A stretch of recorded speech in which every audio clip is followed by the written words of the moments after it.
Dehancer plugin. Add some mood to your edit in Final Cut Pro. Now this is a Final Cut Pro tutorial, or rather a review on the Mac, by Robert Chalmers. Now how colours can set the mood of a film in Final Cut Pro X. Dehancer is a unique and powerful tool that offers film-like controls over your image.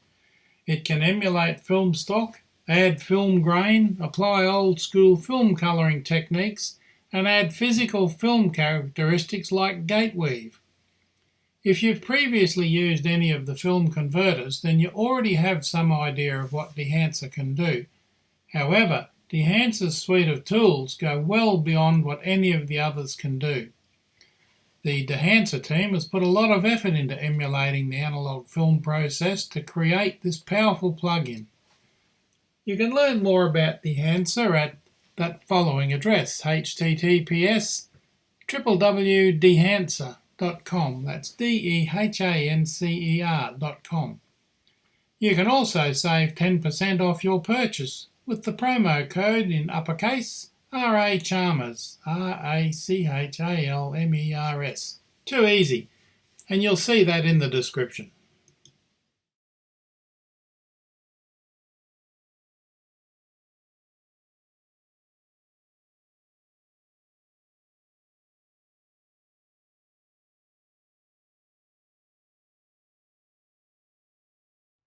So let's have a look at Final Cut Pro and Dehancer. I've got two clips exactly the same here, and the first clip, as you can see here, that's just going straight along. Let me get right from the start, and we'll play that from the start. There we go, just moves along. Plain colours, nothing fancy, a bit of a transition. Now we go to one that's actually quite different. Now how have we done that? Let's just stop it there. Put the cursor there, highlight it. Now we can see that Dehancer is enabled, the film emulation, and it's there. And there's the preview, and you can see it's quite different. It's using Kodak Gold 200 of the film emulations that are there, the profile, and there's lots of them, Kodak Gold 200, and you can see how easily they slot in. Let's try a Kodak Ultramax 400 as opposed to the Gold 200. There's not a big difference there, is there? We've got that there, we've got that there. Kodak Ultramax, well, it's Kodak, so that's the point. Let's try Polaroid Polychrome. This is a 35mm film. This will be quite different. Now that's very old, very retro, so you can see there's quite a difference there. But one key click, never mind all the settings down here, you don't need to worry about those. You can of course change them, and we'll look at that in a moment. But what we're looking at first is the vast range, and we've even got the Gorski 1906 experimental film here. There you go. Now that's very nice. I think that's very retro.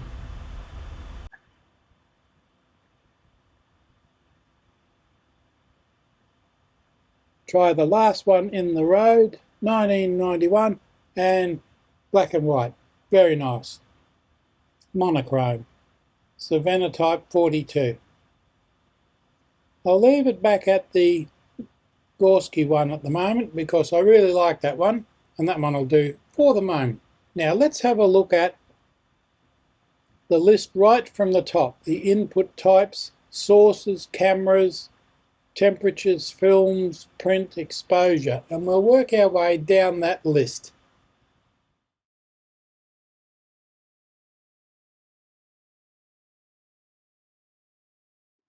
Let's have a look right from square one at the big scrolling list on the right hand side.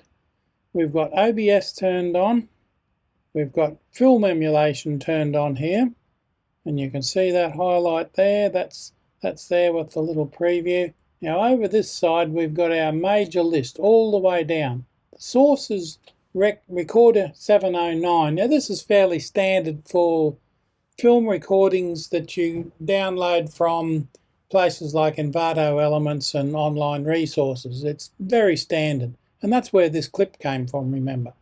So let's have a look down here. We've got enable temperature compensation. Let's enable that source as the input. Tint compensation, you can make all sorts of adjustments there. The film, which is more important for us, we're just going to leave that. If you've got a particular camera source, you can probably bring it in there. Choose camera. But we're just going to leave that because we want to look at this. We want to look at the film. I'm not worried about those settings there. You can fiddle with those to get the exact setting you want. Now I'm looking for a 70s, 80s, early spy thriller type format, and that's what we've got there. And the Kodak Vision 3 500T is pretty close to it, but we can change all that. As you saw, there's many changes there, but we won't go through those again. We just did those. Now it's enabled, so we can push-pull. And you can do some radical changes there with that. Can't push it too far and you can't pull it. You can see how that's pulled the colour back there. Okay, let's just leave it sit there as near as I can get to 0, 1, 2, 3. There we go. Ah, 0. That's what we want. You can enable that or disable it. Disabling it doesn't make much difference. But here, if you enable it, if you disable it, you're back to the original image. Now there we go. Okay, that's not a lot of difference. I like the Vision one, but let's go for something. Go for a Kodak Porter. There we go. Now that's enhanced it slightly. We'll leave it at that for the moment. The black points and white points, color mode normal, you don't want to expand those. Maybe we can darken the corners up a little bit. That's nice. There we go. That's given it a little bit of mood. Now print is the one we're looking at here, and print is the one where you're printing a film. Remember, we're dealing with film here, not digital cameras and iPhones and things like that.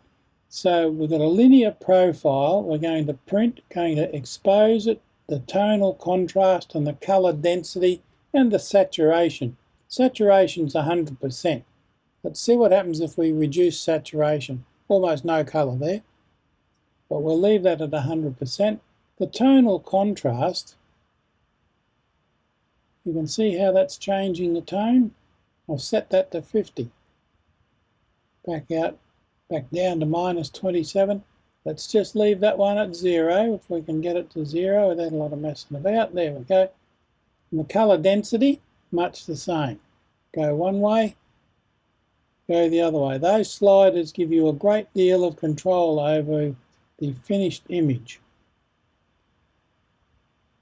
And because I'm too lazy to type in the numbers here, there we go. Saturation, we tried that one.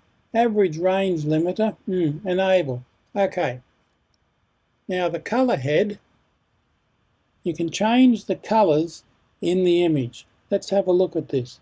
Let's push it towards the blue. You can see that immediately. You can go really radical with this if you like. You can go right up there. But let's go to about 20.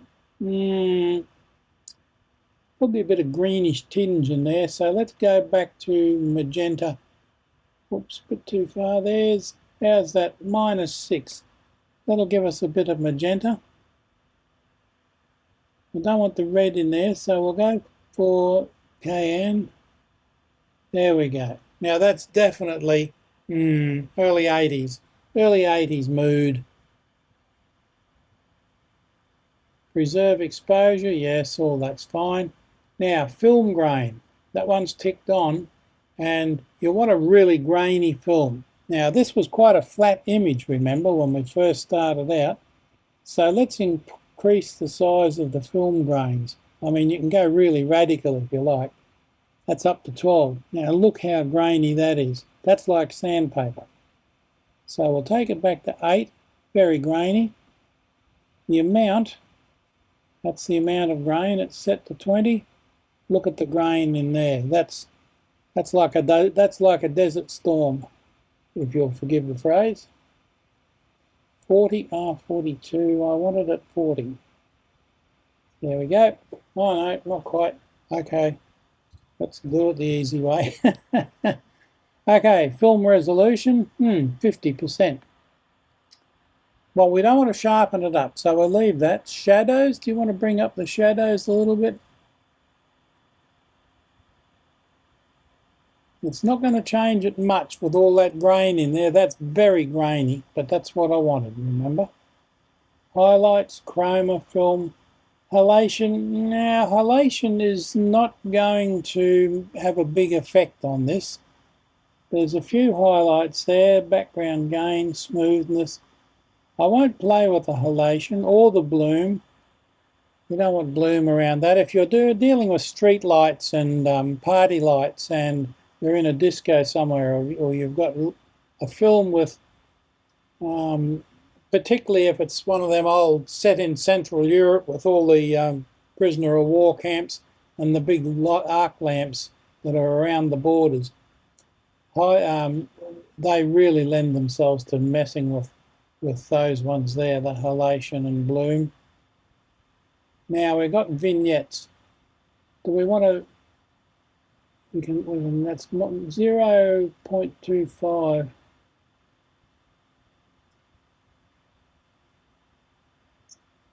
Oh, we've got to turn it on first, haven't we? Enable vignette. Okay. Bring it down. Bring it in. You can see the vignette effect. The feather is set at 100, but you can set it to a circle if you like, and just feather the edges slightly. Now he's very much in focus, and everything else is not. Now, film breath is one that I like, and we should be able to try that. Film breath is the slight movement you get in film, like in the background and things like that, when it's going past the gate in the projector. Remember, this is film, not digital. Now you can give it that effect by turning this on. Enable. No, we've gate breath. There we go. Turn on the breath. Now that's the standard settings there, and these guys know their stuff. So let's see what happens. You'll just see some movement there, should do.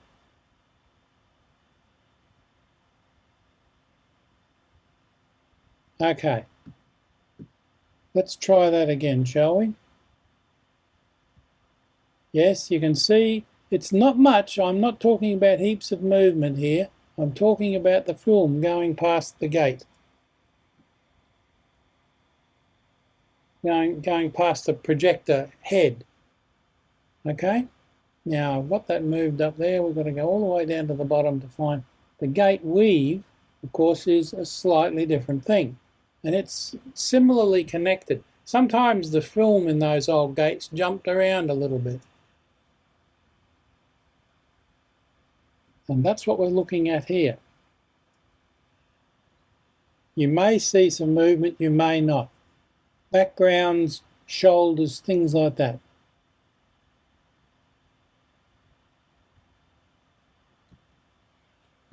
It's very slight in this. Some images, depending on the image you're working with, it will be quite impactful.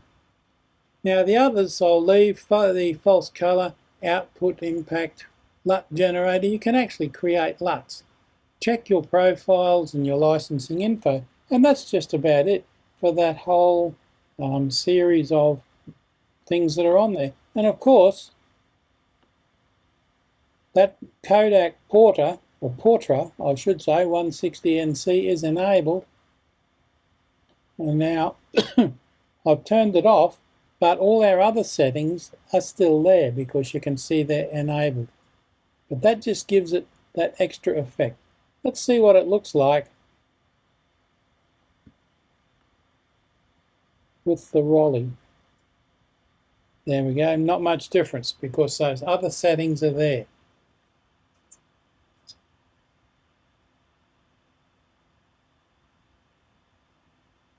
Kodak, Kodak Gold, Kodak Extra, Ektachrome, E100, Kodak Color Plus 200. There we go. That's not bad. Kodak's good film for spy movies. And basically, that's about all there is to it. I hope you enjoy that. And if you really like it, go along to dehancer.com and download a free copy of it. It will leave a watermark on the film, the free copy, but that's all right. And if you like it, use my 10% discount code. You'll get 10% off the price of it.